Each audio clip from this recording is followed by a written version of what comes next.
Hello friends, good morning.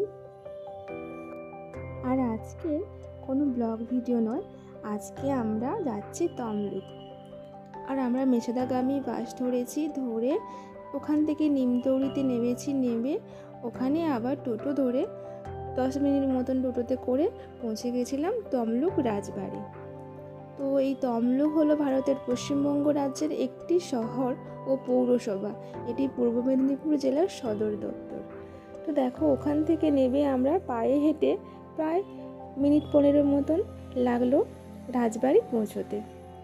আর এসে দেখি এখানে এই যে চাবি তালা দেওয়া আছে।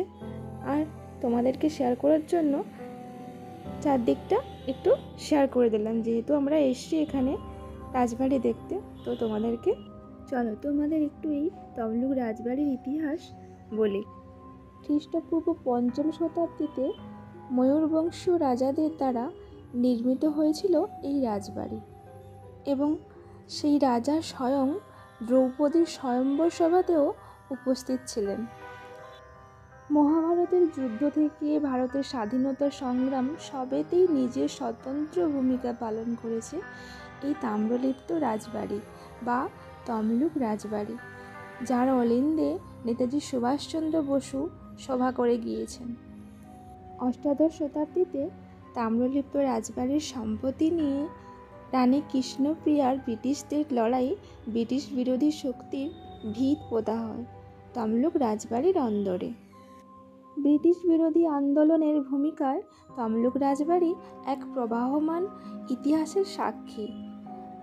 বঙ্গভঙ্গ বিরোধী আন্দোলন থেকে লবণ আইন আন্দোলন সবেতেই ইতিহাস ছাপ রেখে যায় তাম্রলিপ্ত রাজবাড়ি।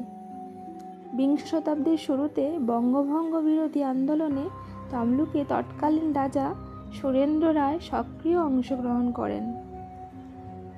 1930 সালে আইন অমান্য আন্দোলনে রাজা সুরেন্দ্র নারায়ণ রায় মুখ্য ভূমিকা গ্রহণ করেন। তিনি অত্যন্ত সাহসিকতার পরিচয় দিয়ে অবিভক্ত তমলুক মহকুমার লবণ সত্যাগ্রহ আন্দোলনকারীদের বসবাসের জন্য রাজবাড়ির একাংশ ছেড়ে দেন এবং স্বদেশী বিপ্লবীদের জন্য নানানভাবে সাহায্য করেন। এর ফলস্বরূপ ব্রিটিশ বাহিনী রাজা সুরেন্দ্র নারায়ণ রায়কে গ্রেপ্তার করে। শুধু তাই নয়, 1938 সালে 11ই এপ্রিল নেতাজি সুভাষচন্দ্র বসু রাজপরিবারের উদ্যোগে রাজবাড়িতে সভা করে গিয়েছিলেন।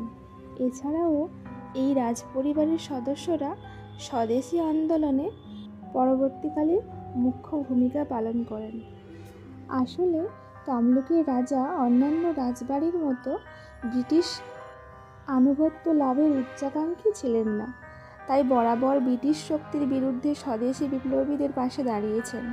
তাই স্বাধীনতা সংগ্রামের ইতিহাসে তমলুক রাজবাড়ি এক উল্লেখযোগ্য স্থান নিয়েছে।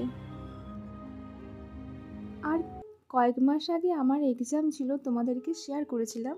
তো ওই দিন আমি তো এক্সাম দিতে আমার এক্সাম সেন্টারে চলে গেছিলাম, আর তোমাদের দাদাভাই আর আমার ছেলে মিলে তমলুক রাজবাড়ির পাশেই আমার সেন্টার পড়েছিল।